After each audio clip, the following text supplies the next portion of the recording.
আসসালামু আলাইকুম, আপনাদেরকে আমার কুইক অ্যান্ড ইয়াম্মি চ্যানেলে স্বাগতম। আজ আমি আপনাদের জন্য ভিন্ন পদ্ধতিতে আলুর পাকোড়ার রেসিপি নিয়ে হাজির হয়েছি। চলুন রেসিপিটি দেখে নেওয়া যাক। আমি এখানে একটি বড় আলু এরকম পাতলা করে কেটে নিয়েছি।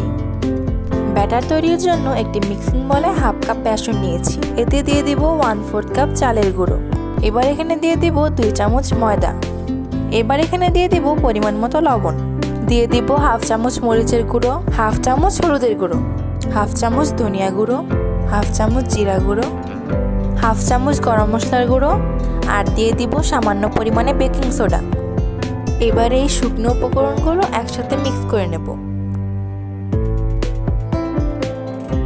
ভালো করে মেশানো হয়ে গেলে এখানে পরিমাণ মতো নরমাল পানি দিয়ে একটা ব্যাটার তৈরি করে নেব। পানি অল্প অল্প করে যোগ করতে হবে, কারণ ভুল করে যদি একসাথে অনেকটা পানি পড়ে যায় তখন ব্যাটারটা অনেক পাতলা হয়ে যাবে আর পাকোড়াগুলো সুন্দর হবে না।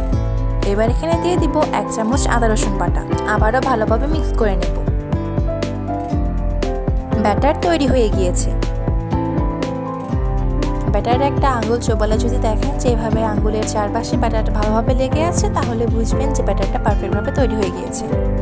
এবারে এই ব্যাটারে স্লাইস করে রাখা আলু চুবিয়ে ভেজে নেব।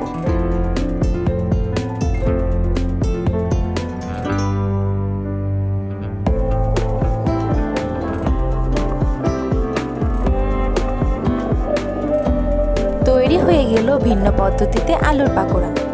ভিডিওটি কেমন লাগলো তা অবশ্যই কমেন্ট বক্সে জানাবেন। আমি আপনাদের সুবিধার্থে সবসময় চেষ্টা করি ভিডিওগুলো কম সময়ের মাঝে শেষ করার জন্য। আপনারা আমার কুইক অ্যান্ড ইয়াম্মি চ্যানেলটি ভিজিট করলেই বুঝতে পারবেন আমার সবগুলো ভিডিও খুব কম সময়ের মাঝে দেখানো হয়ে থাকে। এমন কম সময়ে সুন্দর সুন্দর ভিডিও দেখতে আমার কুইক অ্যান্ড ইয়াম্মি চ্যানেলটি লাইক, শেয়ার, সাবস্ক্রাইব করে আমার পাশেই থাকবেন। সবাইকে অনেক অনেক ধন্যবাদ। আল্লাহ হাফেজ।